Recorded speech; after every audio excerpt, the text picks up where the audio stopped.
Tree കിച്ചണിലെ പുതിയ എപ്പിസോഡിലേക്ക് ഏവർക്കും സ്വാഗതം. ഞവര അരി കൊണ്ട് വളരെ എളുപ്പത്തിൽ തയ്യാറാക്കാൻ സാധിക്കുന്ന രുചികരമായ പായസമാണ് ഇന്നിവിടെ തയ്യാറാക്കുന്നത്. ഇത് എങ്ങനെയാണ് തയ്യാറാക്കുന്നത് നോക്കാം. ഇവിടെ ഇതാ 1 ടീസ്പൂൺ നെയ്യ് ഒഴിച്ചു കൊടുത്തിട്ടുണ്ട്. ഇതിലേക്ക് നന്നായി കഴുകി മാറ്റി വെച്ചിരുന്ന ഞവര അരി ഇട്ട് കൊടുക്കാം. ഇവ നെയ്യിൽ നന്നായി മൂപ്പിച്ചെടുക്കുമ്പോഴേക്കും ഇതുപോലെ നന്നായി പൂ പോലെ പൊട്ടി വരും. അതുവരെ മീഡിയം ഫ്ലെയിമിൽ വെച്ച് കൈയെടുക്കാതെ നന്നായി ഇളക്കി വറുത്തെടുക്കാം. വറുത്തെടുത്ത ശേഷം ഇവ ഒരു കുക്കറിലേക്ക് മാറ്റുന്നുണ്ട്.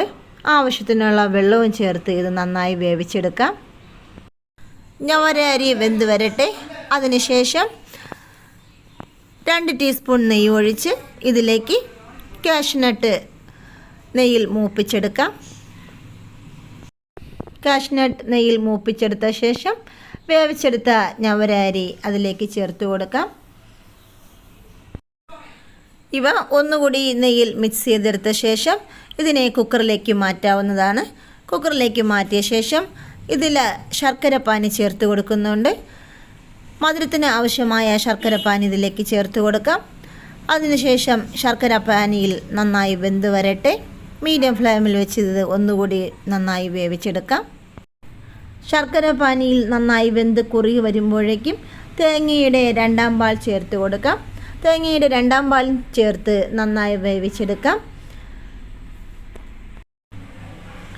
ഇതിലേക്ക് ഏലക്ക ചേർത്ത് കൊടുക്കുന്നുണ്ട്. ഇവയും കൂടി ചേർത്ത് നന്നായി മിക്സ് ചെയ്ത് കൊടുക്കാം. ഇവ നന്നായി വെന്ത് കുറുകി വരുമ്പോഴേക്കും തേങ്ങയുടെ 1ാം പാൽ ചേർത്ത് കൊടുക്കുന്നുണ്ട്. ഇവയും കൂടി ചേർത്ത് നന്നായി മിക്സ് ചെയ്തെടുക്കാം. തേങ്ങയുടെ 1ാം പാൽ ചേർത്ത ശേഷം ഇത് തിളയ്ക്കാൻ പാടില്ല. രുചികരമായ ഞവര അരി പായസം റെഡിയായിട്ടുണ്ട്. എല്ലാവരും ഇതൊരു പ്രാവശ്യം ട്രൈ ചെയ്യുക.